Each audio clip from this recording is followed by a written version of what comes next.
Құмда ол өмірден алған оқиға. Құмға қарай шашы күнге киген 6-7 шамасындағы қыз баласы кір қолымен бетін сүртіп ызғып келеді. Қолындағы кірі көз жасымен жағылып, бетін айғыз еткен терең күрсініп қояды. Үстіндегі қоңыр көйлегі де шашымен бірдей. Екінші ойнамаймын, деп жылап келеді. Бет алған жері ауылдың маңындағы созылып жатқан құм. Иттің қызы, қайт үйге, деп артынан шешесі шыбықпен қуып келеді. Оны естір құлақ жоқ. Аспан төңкеріліп жерге түскендей, сары қыз құмға жете алмай жүгіріп келеді.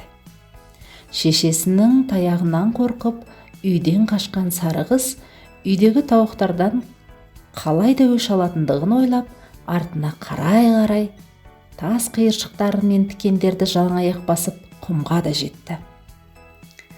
Құмның үстінде шошиып күндегі әдетінше Ақан апасы отыр. Аяғын құмға көміп, құмның ыстығына рахаттанып отыр. Жүгіріп келіп, Ақан апасының жанына сары қыз бұрқ ете қалды. Ентігін басалар емес. Анадай жерде шешесі: балапанның бәрін итке жем қылған ақымақ қыз, деп қазір сазайыңды беремін, деп қуып келеді. Ақан апасы үйде бір нәрсе болғанын сезіп, екі беті томпиған сары қызға: әй сары, не болды? Деді. Сары қыз: ана үйдің жолбарысы ғой, деді. Анасын олай атауының себебі де түсінікті. Әкесі солай айтқаны бүгінгі күні ол да солай айтса, өшін алатындай боп көрінді.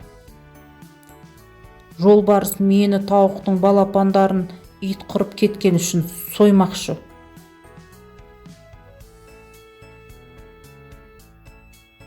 Мен сені қазір соямын, деп жанына жетіп келген шешесін көре салып, Ақан апасының артына тығылды. Ақан анасына былай деді: қой қарағым, балапандар табылар, баланы қайдан таппақсың? Ұрып өлтірейін деп пе едің? Тиіспе балаға, деп сары қызды қорғаштап тұр. Ақан апа артына тығылған сары қыз анасына қарап тілін шығарып тұр. Еркелегені болар. Шешесі әлгінде ғана аспан тіреп тұрған жасыл шыбықты жерге тастап, қызының қолынан жетектеп, құмнан тайғанап түсіп, үйге екеу бет алды. Жолда келе жатып шешесі: қызым-ау, кетерде үйде отыра ғой, балапандарға көз қырын сала ғой деп едім, деді.